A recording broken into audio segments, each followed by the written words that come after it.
আমরা মানুষরা যা জানি আর যা জানি না এমন অনেক অদ্ভুত আর অবিশ্বাস্য প্রাণী আমাদের পৃথিবীতে ছিল, তাই তাদের মধ্যে অনেকেই মানুষের কল্পনার মাধ্যমে পুরাণ, মিথ আর লোকগাথায় জায়গা করে নিয়েছে।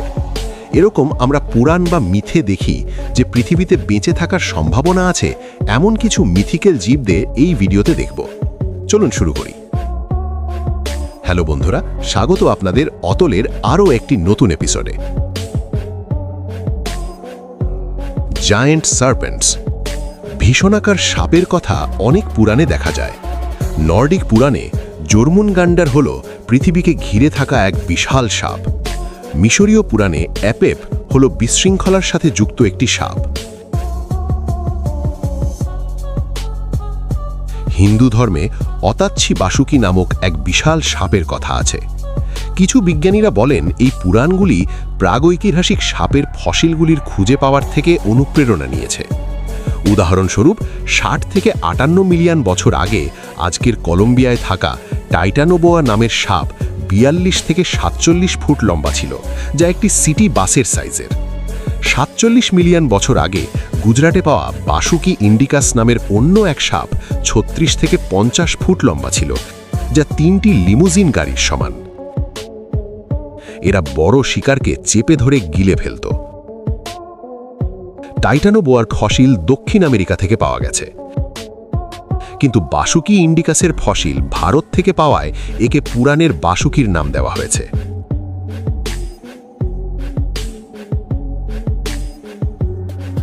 ক্থুলু।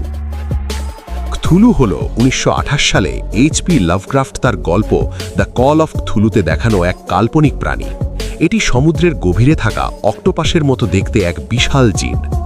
বিজ্ঞানীরা বলেন এর প্রাগৈতিহাসিক সেফালোপডদের সাথে মিল আছে। 80 থেকে 66 মিলিয়ন বছর আগে টুসোটেইথিস লঙ্গা নামের এক স্কুইড ছিল, যার 30 থেকে 40 ফুট লম্বা টেন্টেকেল ছিল। এটি 2টি জিরাফের সমান লম্বা। 66 মিলিয়ন বছর আগে গ্রহাণুর আঘাতে এরা বিলুপ্ত হয়ে যায়। ড্রাগনস। সিনেমা বা সিরিজে আমরা ড্রাগন দেখেছি। প্রাচ্যের পুরাণে ড্রাগনের ডানা থাকে, কিন্তু পাশ্চাত্যের পুরাণে তাদের ধারালো দাঁত ও আক্রমণাত্মক দেখানো হয়। ড্রাগনের মিথ হয়তো ডাইনোসরের ফসিল থেকে এসেছে।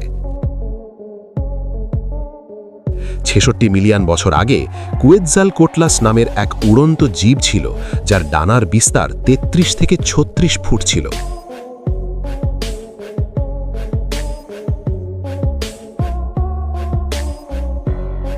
এর 6 থেকে 8 ফুটের ঠোঁট ছোট ডাইনোসরদের শিকার করত।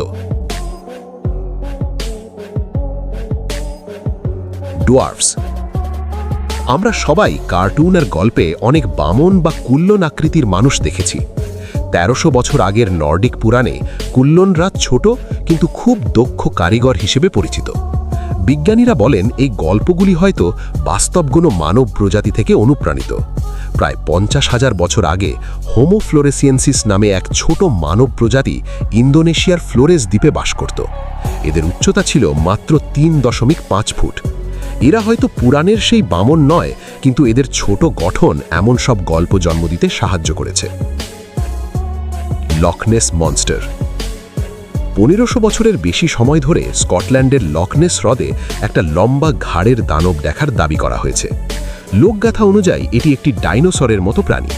যদিও অনেক গবেষণার পরেও এমন কোনো প্রাণীর অস্তিত্বের প্রমাণ মেলেনি, তাই বিজ্ঞানীরা একে একটি গল্প বা মিথ হিসেবেই দেখেন।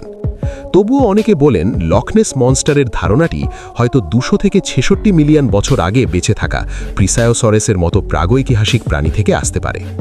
এই প্রাণীদের ঘাড় আর শরীর 40 থেকে 50 ফুট পর্যন্ত লম্বা হতো। প্রাচীনকালে খুঁজে পাওয়া এদের ফসিল থেকেই হয়তো এই দানবের গল্পের শুরু।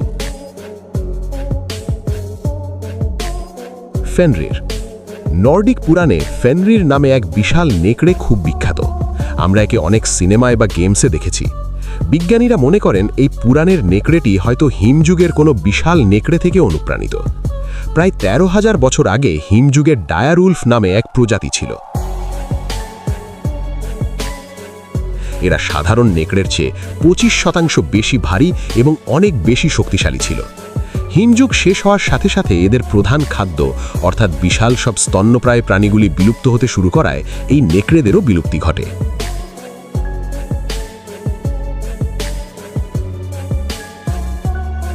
Four tusked elephant.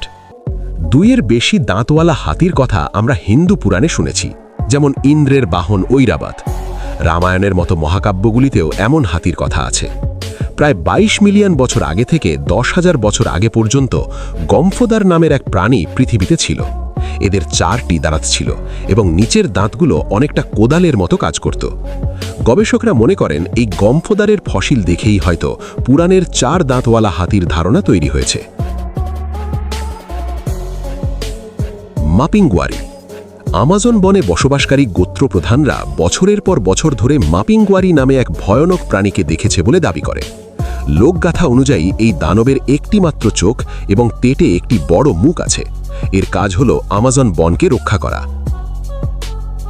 বিজ্ঞানীরা বলেন এটি একটি পুরাণ মাত্র, তবে হিমযুগে গ্রাউন্ড স্লথ নামে এক প্রাণী আমাজন বনে বাস করত। এরা মাপিংগুয়ারির মতোই দেখতে ছিল এবং আকারের দিক থেকে একটি হাতির সমান বড় ছিল। ১০,০০০ বছর আগে মানুষ আর প্রকৃতির কারণে এরা বিলুপ্ত হয়ে যায়।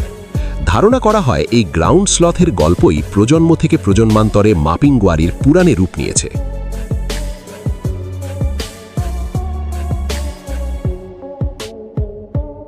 গ্রিফিন।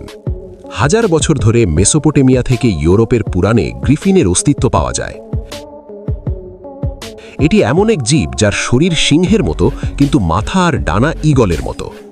বিজ্ঞানীরা মনে করেন প্রাচীন মানুষ যখন প্রথম ডাইনোসরের ফসিল বা প্রোটোসেরাটপস খুঁজে পেয়েছিল, তখন তারা সিংহ আর ঈগলের সংমিশ্রণে গ্রিফিনের মতো একটি পৌরাণিক প্রাণীর কল্পনা করেছিল। তবে এই তথ্যটি নিয়ে অনেক বিতর্ক আছে। হাস্ট ঈগল। নিউজিল্যান্ডে একসময় বিশ্বের সবথেকে বড় আর ভয়ানক ঈগল বাস করত, যার নাম হাস্ট ঈগল। এরা এতটাই শক্তিশালী ছিল যে মানুষের থেকে অনেক বেশি ওজনের পাখিদেরও শিকার করত। একজন অড়গড়া মানুষের ওজন যেখানে ৬০ কেজি, সেখানে এরা ২৫০ কেজি ওজনের মোয়া পাখিকে শিকার করত। তাই মানুষের পক্ষেও এই ঈগলগুলো বিপজ্জনক ছিল। ১৪০০ সালের দিকে মানুষ যখন নিউজিল্যান্ডে পৌঁছায়, তখন তারা ঈগলের প্রধান খাদ্য মোয়া পাখিকে শিকার করে শেষ করে ফেলে, যার ফলে হাস্ট ঈগলও বিলুপ্ত হয়ে যায়। কাপ্পা। আপনি যদি ডোরেমন কার্টুন দেখে থাকেন, তবে সেখানে কাপ্পা নামে এক নিগূঢ় প্রাণীকে দেখে থাকবেন। এটি জাপানি পুরাণের অংশ। জাপানিদের মতে এই প্রাণীটি দেখতে অনেকটা কচ্ছপের মতো, কিন্তু এর অদ্ভুত কিছু অভ্যেস আছে। অনেকে মনে করেন ডাইনোসর যুগের আর্কিলন নামক এক বিশাল কচ্ছপ থেকেই হয়তো এই কাপ্পার ধারণা এসেছে। আর্কিলন ছিল পৃথিবীর সবথেকে বড় কচ্ছপ, যা একটি গাড়ির সমান বড় হতে পারত। আমরা এই অংশে বেশ কিছু নতুন প্রাণীর নাম জানলাম। আপনার কাছে একটি প্রশ্ন, নিউজিল্যান্ডের সেই ভয়ানক ঈগল বা হাস্ট ঈগল বিলুপ্ত হবার প্রধান কারণ কী ছিল আমাদের কমেন্টে জানান। দ্য ব্লুপ। ১৯৯৭ সালে প্রশান্ত মহাসাগরের গভীরে এক অত্যন্ত শক্তিশালী শব্দ রেকর্ড করা হয়, যা ব্লুপ নামে পরিচিত। এই শব্দ এতটাই জোরালো ছিল যে এটি ৫,০০০ কিলোমিটার দূর থেকেও শোনা যাচ্ছিল। শুরুতে অনেক বিজ্ঞানী মনে করেছিলেন এটি হয়তো ব্লু হোয়েলের চেয়েও বেশি বিশাল কোনো অজানা সামুদ্রিক প্রাণীর শব্দ।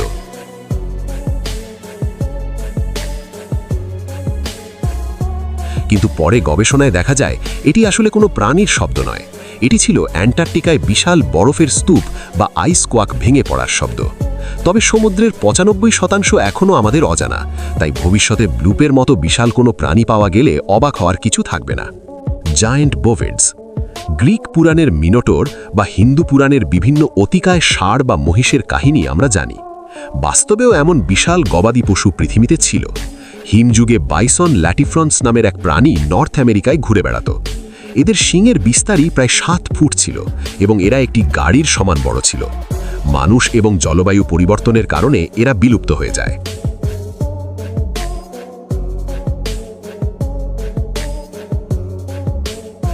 ইয়েটি এবং বিগফুট।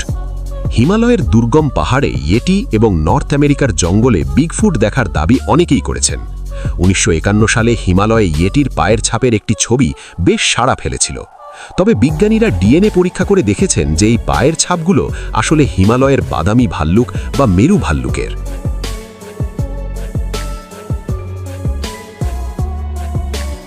ইউনিকর্ন। এক শৃঙ্গ ঘোড়া বা ইউনিকর্নের প্রথম চিত্রায়ন পাওয়া যায় সিন্ধু সভ্যতার মুদ্রায়।